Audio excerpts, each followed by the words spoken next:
शुरू अल्लाह का नाम लेकर जो बड़ा मेहरबान निहायत रहम वाला है। औफ, कुरान मजीद की कसम कि तुम पैगंबर हो। असल बात यह है कि इन लोगों ने ताज्जुब किया कि इन्हीं में से एक खबरदार करने वाला इनके पास आया तो काफिर कहने लगे कि यह बात तो बड़ी अजीब है, भला जब हम मर गए और मिट्टी हो गए तो फिर जिंदा होंगे? ये जिंदा होना अक्ल से बईद है। इनके जिस्मों को जमीन जितना खा खा कर कम करती जाती है हमको मालूम है, और हमारे पास तहरीरी याददाश्त भी है। बल्कि अजीब बात यह है कि जब इनके पास दीन हक आ पहुंचा तो इन्होंने उसको झूठ समझा। सो ये एक उलझी हुई बात में पड़े हैं। क्या इन्होंने अपने ऊपर आसमान की तरफ निगाह नहीं की कि हमने उसको कैसे बनाया और सजाया और इसमें कोई शिगाफ तक नहीं? और जमीन को देखो, इसे हमने फैलाया और इसमें पहाड़ रख दिए और इसमें हर तरह की खुशनुमा चीजें उगाई ताकि रुजू लाने वाले बंदे हिदायत और नसीहत हासिल करें। और हमने आसमान से बरकत वाला पानी उतारा और उससे बाग उगाए और खेती का अनाज और लंबे लंबे खजूर के दरख्त जिनका गाभा तह बतह होता है। ये सब कुछ बंदों को रोजी देने के लिए किया है। और इस पानी से हमने मुर्दा जमीन को जिंदा किया। बस इसी तरह क़यामत के रोज निकल पड़ना है। इनसे पहले नूह की कौम और कुएं वाले और समूद वाले लोग झुटला चुके हैं, और आद और फिरौन और लूत के भाई और बन के रहने वाले और तुब्बा की कौम, गरज हर एक ने पैगंबरों को झुटलाया तो हमारी धमकी भी पूरी होकर रही। तो क्या हम पहली बार पैदा करके थक गए?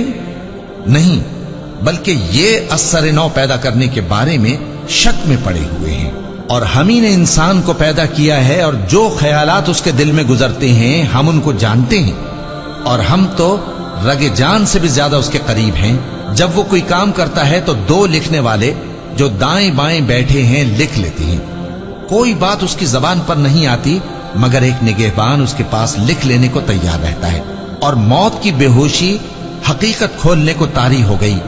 ए इंसान, यही वो हालत है जिससे तू भागता था, और सूर फूंका जाएगा, यही अजाब की धमकी का दिन है।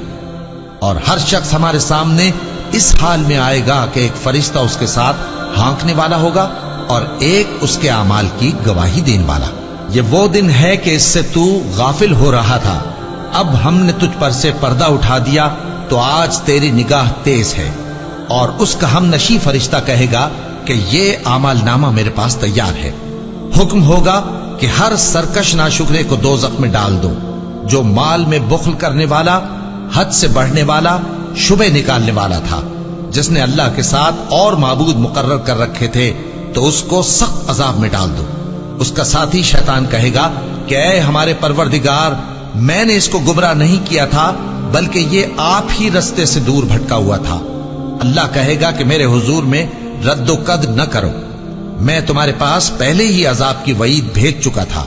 मेरे यहां बात बदला नहीं करती और मैं बंदों पर जुल्म करने वाला नहीं। उस दिन हम दोज़ख से पूछेंगे कि क्या तू भर गई?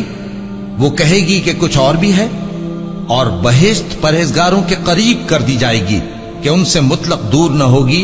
यही वो चीज है जिसका तुमसे वादा किया जाता था, यानी हर रुजू लाने वाले, हिफाजत करने वाले से, जो रहमान से बिन देखे डरता रहा और रुजू करने वाला दिल लेकर आया, उसमें सलामती के साथ दाखिल हो जाओ। ये हमेशा रहने का दिन है, वहां जो चाहेंगे उनके लिए हाजिर होगा। और हमारे यहां और भी बहुत कुछ है, और हमने उनसे पहले कई उम्मतें हलाक कर डाली। वो लोग इनसे कुव्वत में कहीं बढ़कर थे। फिर वो शहरों में गश्त करने लगे, क्या कहीं भागने की जगह है? जो शख्स दिले आगाह रखता है या दिल से मुतवज्जे होकर सुनता है, उसके लिए इसमें नसीहत है। और हमने आसमानों और जमीन को और जो मखलूकात इनमें है सबको 6 दिन में बना दिया, और हमको जरा भी थकन नहीं हुई। तो जो कुछ ये कुफ्फार बकते हैं उस पर सब्र करो, और आफताब के तुलू होने से पहले और उसके गुरूब होने से पहले अपने परवरदिगार की तारीफ के साथ तस्बीह करते रहो, और रात के बाज औकात में भी और नमाज के बाद भी उसी के नाम की तस्बीह किया करो।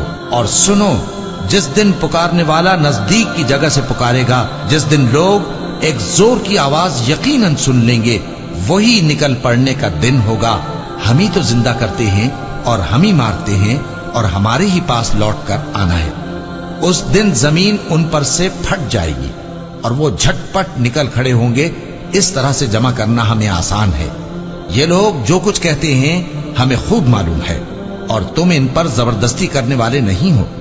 پس جو میرے عذاب کی دھمکی سے ڈرے اس کو قرآن کے ذریعے نصیحت کرتے رہو۔